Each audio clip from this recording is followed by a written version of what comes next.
Big updates for international students in Australia 2025. No funds required and even no test required for Indian applicants if they want to apply for Australian student visa.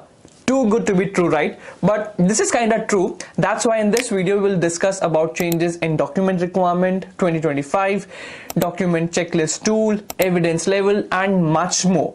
Even if you are from Pakistan, Sri Lanka, Bangladesh and want to migrate to Australia, then watch this video till the end. It will be worth it. And anyhow, if you have got any questions, then feel free to comment down below and subscribe to the channel. Let's start. Hello everyone, this is Daksh Sharma, Qualified Education Agent Counselor from your migration partner. First thing first, what is evidence level framework and why this really matters to you? See, you need to understand if your country is from high risk category or your education provider, your university or college is from high risk category, then you need to provide more documents like finance document, like English test score to support your claim for Australian student visa. In simple words, under the simplified student visa framework, all the visa applicants are determined based on the combination of risk category of country of citizenship and education provider. So there are three risk category. First is low risk, second is medium risk and third is high risk. Obviously, you can't change your country of citizenship, but that's why you need to do a thorough research to know which are the good university or college because it will impact your student visa outcome. And you know what? Evidence levels are updated twice a year, usually March and September. That's the good news that India earlier was in level 3 high risk category, which has now moved to level 2 medium risk category, which means that now Indian applicants don't need to provide much documents, like you just need to provide less documentation and faster processing, and there will be more chances of student visa grant. So this is a good opportunity to apply for student visa. Now let's quickly see what's the level of other countries. So if you talk about level 1 low risk, we have Bangladesh, Sri Lanka, Japan, South Korea, most European countries. Level 2 medium risk, now India, Bhutan, China, Nepal, Vietnam. Level 3 high risk, Pakistan, Philippines, Fiji. Please note, this is not the official data released by the Australian government. This information has been collected from different resources and document checklist tool.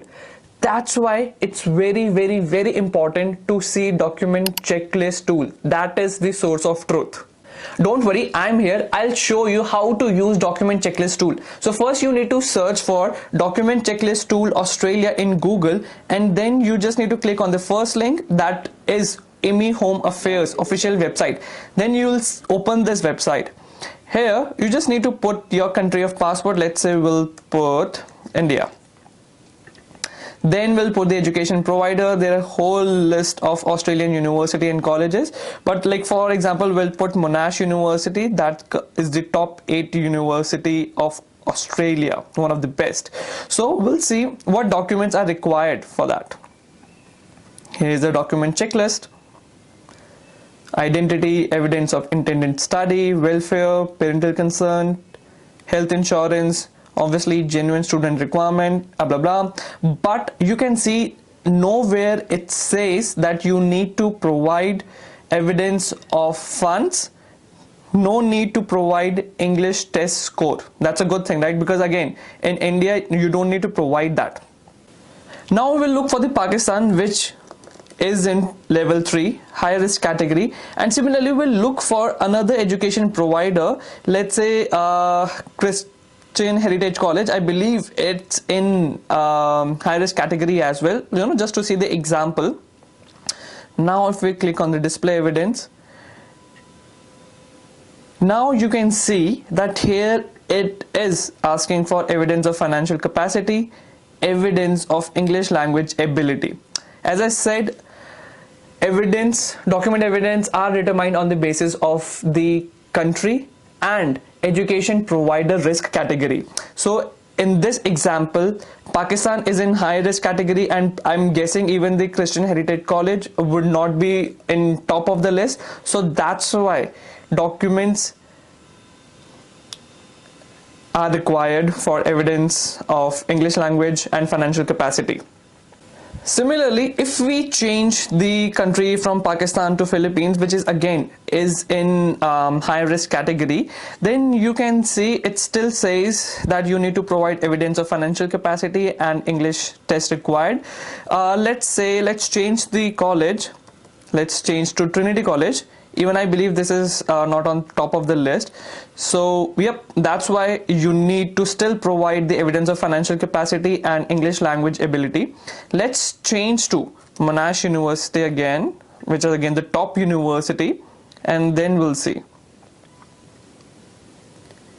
Yep, here you can say that nowhere it says that you need to provide the financial requirement and English test score.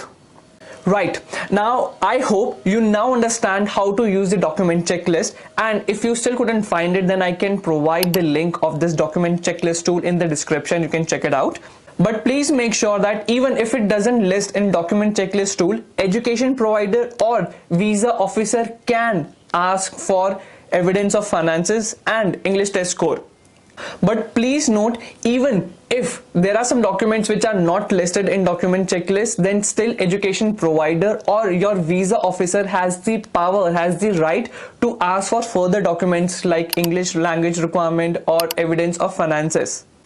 And please make sure, just because India falls in medium 2 category, that doesn't mean you'll just throw away all the documents and your visa would be approved. No, this is not the case. It just only means that now India is in low risk category, medium risk category, which means now you need to provide less documentation and there will be high chances of visa outcome.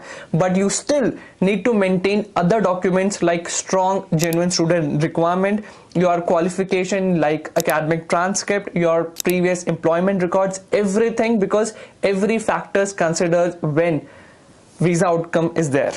And again, look for good university and colleges in Australia, because that will affect your student visa outcome as well. And if you have still got any question, I'm here. Please feel free to comment down below, like this video and subscribe to the channel. Thank you so much for watching this video, and I'll see you guys next time. See ya.